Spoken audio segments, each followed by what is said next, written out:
Oh, what is up everyone, I am Deviant Cringe, and you know, there are some really bad looking cartoons out there, whether it be because of budget constraints or they were simply just trying to freak us the hell out. There are some cartoons out there that are so bad it really makes you wonder how it got past episode 1. So in the past few days I have been remembering a show from my childhood, and at first it really wasn't the show itself that I was remembering, but more a cross promotion that they did with the Digimon movie that came out I think in 2000 or 2001, and I also watched a few reviews of the show, so I thought to myself, why not make an ugliest cartoons ever for this cartoon, because let's face it everyone, this show really does look unique to say the least, and the show that I'm talking about is of course Angela Anaconda.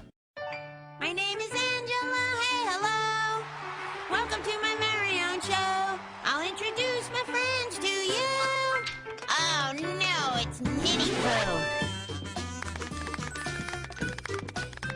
Shooby-dooby-doo-wah-wah, my name is Angela. Where do I start with this? Like I said, I really don't remember all that much about this cartoon, which is why pretty much everything I gotta say is either quoted from the Wikipedia article or just something from a few episodes that I actually remember.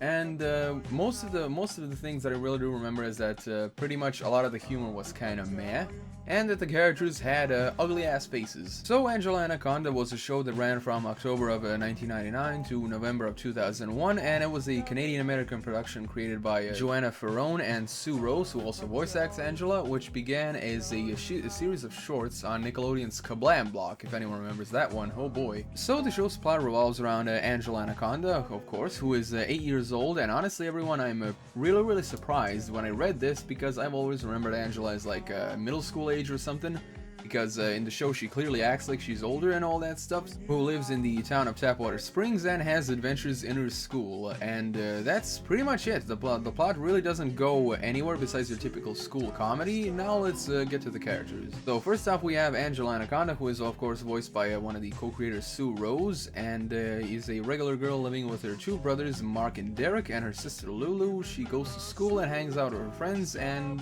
yeah, typical usual slice of life stuff and all that. Another character is Johnny Abadi, who is also one of Angela's friends, and he has a pretty big crush on her, but he is not really all that smart up there, because he always sends her flowers on Valentine's Day and forgets to sign the card. Isn't that just funny, everyone?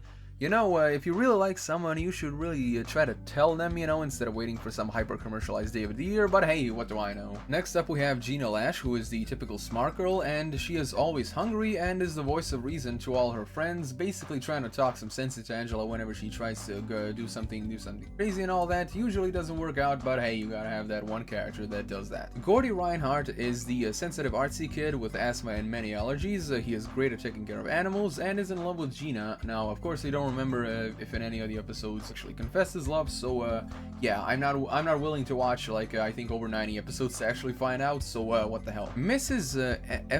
Ephigenia Brinks, what a godly beautiful name that is, oh my god, Ephigenia. Ooh. And her character can basically be summed up in just one tiny little sentence: she is the teacher who is biased against Angela. There you go.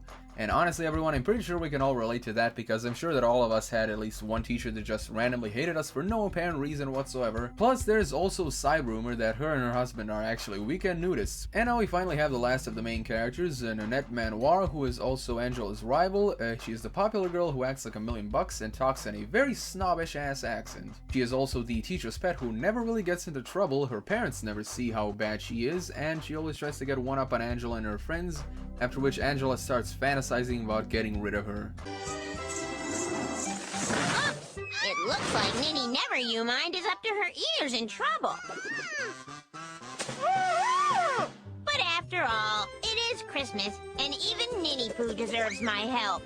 Come with me, my frozen un-French friend, and let Elf Angela warm you up. Ow! Ow! Ow! Now that you're all warm and French toasty, I guess you won't be needing that genuine fake cashmere scarf anymore.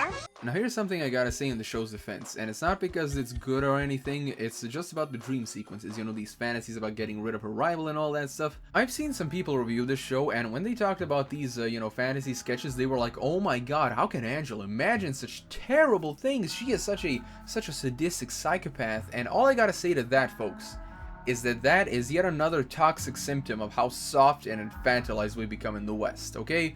Now, I don't mean to get political, but it's just, you know, an observation and all that stuff. Everyone who has had someone be a douche to them has fantasized about getting rid of that person. Everyone does it, so grow a backbone, okay? Oh, now then let's get on to the plot. So the basic plot actually revolves around Angela and her friends having adventures at school, but everyone, unlike the previous Ugliest cartoons ever that I did, this one does not follow the same plot and does the same thing over and over again, as every episode is pretty much different, you know? But you know, everyone, despite the humor being bad in some places, the animation being ugly and all that stuff, the show actually did have some good lessons to teach. Like, for example, in the episode The Girl with All the Answers, Mrs. Brinks starts a Q&A, and Gina Lash, being the smart girl, of course, she answers all of them correctly, but ends up getting sick and she can't go to school. Now, sometime later, the class has yet another Q&A session, and of course, the teacher, being biased, you know, she starts hinting the answers to Ninny Poo, and Angela ends up finding the teacher's edition of the Q&A book and starts answering all of them. But at the end of the episode, when it came down to the last and final question, she realized that even though it would be cool to win the Q&A, she would actually be taking it away from her friend Gina, who actually studied, you know, and actually knows all the answers. Angela! Huh? I'm assuming that you have the answer to my question, since you have been ringing your bell for the past 3 minutes.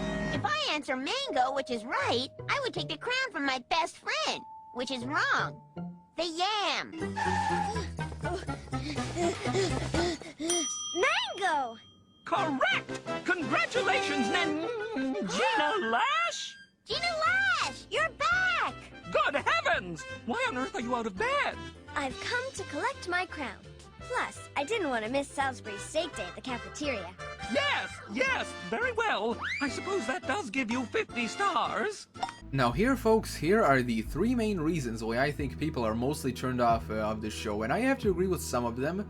The first reason is obviously the animation. Like, I totally get what they were going for. They were trying to do something that hasn't really been done in cartoons and was really unique and original, but as history has shown us, you know, not being original doesn't all the time guarantee that it's going to be good and all that stuff. The animation was basically done using something called elastic reality software to superimpose models' faces onto computer-generated bodies and backgrounds, and it was made by Core Digital Pictures, which is unfortunately now defunct. The second reason, of course, is the voice acting, and again, with this reason, I also gotta agree because, yeah, the voice acting was actually kind of mediocre.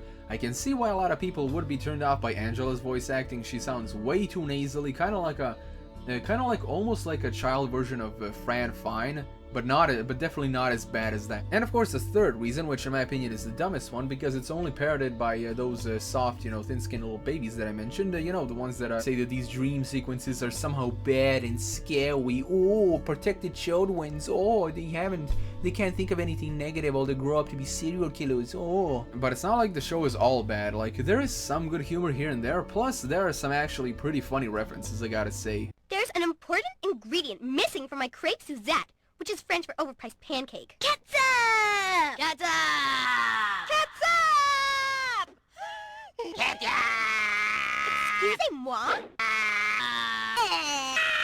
How immature!